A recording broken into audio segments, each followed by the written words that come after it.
अस्सलामुअलैकुम वरहमतुल्लाहि वबरकातुहू। मश्क number 5.5 latest तरीके से हासिल ज़रब मालूम कीजिए। एक हिसाब मैं आपको हल करके दिखा रहा हूँ। देखिए 52 ज़रब 9 है। आप ज़रब देंगे इसको, 9 दूनी 18, 5 9 45। अब इसको जमा करेंगे 8 6 4। अब इसको आम तरीके से ज़रब करके देखेंगे। 9 दूनी 18 के 8, दहाई का 1, 5 9 45 और 1 46। देखिए यहाँ पर भी 468 जवाब आ रहा है, यहाँ पर भी 468 जवाब आ रहा है। इस तरह से बाकी हिसाब भी आप हल कीजिए।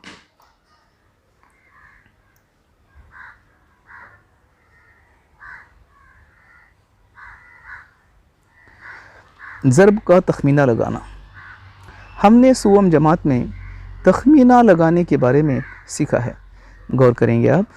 तखमीना लगाने के लिए, अंदाज़ा कीमत लगाने के लिए दिए गए अदद को हमें गौर करना है। 34 है तो इसकी तकरीबन कीमत होगी 30। 45 है, इसकी तकरीबन कीमत होगी 50, तखमीना कीमत। 67 है, इसकी तखमीना कीमत होगी 70। आप एक उसूल को गौर करेंगे। ये 30, 34, 30 और 40 के दरमियान में आने वाला अदद है। इकाई के मकाम पर अगर 5 से छोटा अदद है तो हम पिछली दहाई लेंगे, यानी 30 और 40 के दरमियान में 34 आता है। 34 चूँकि 30 के करीब है, इसलिए उसकी तकरीबन कीमत 30 होगी। 45 40 और 50 के दरमियान में आता है और ठीक दरमियान में आने की वजह से इकाई के मकाम पर 5 है तो अगली दहाई 50 हम लेंगे।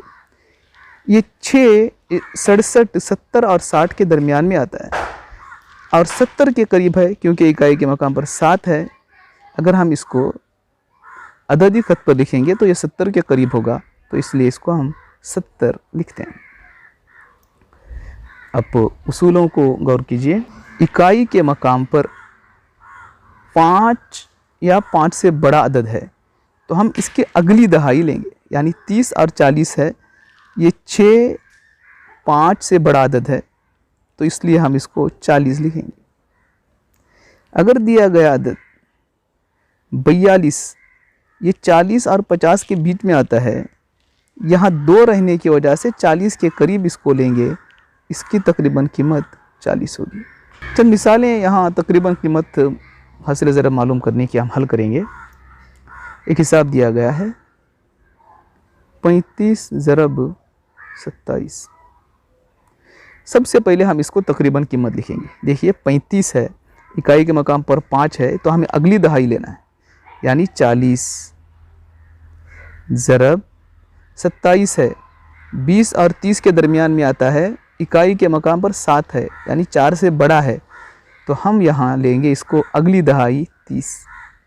अब यहाँ भी एक सिफ़र है इकाई के मकाम पर, यहाँ भी सिफ़र है, इसलिए सिफ़रों को छोड़कर हम सिर्फ अदाद को ज़रब देंगे सबसे पहले, उसके बाद सिफ़र लगाएंगे।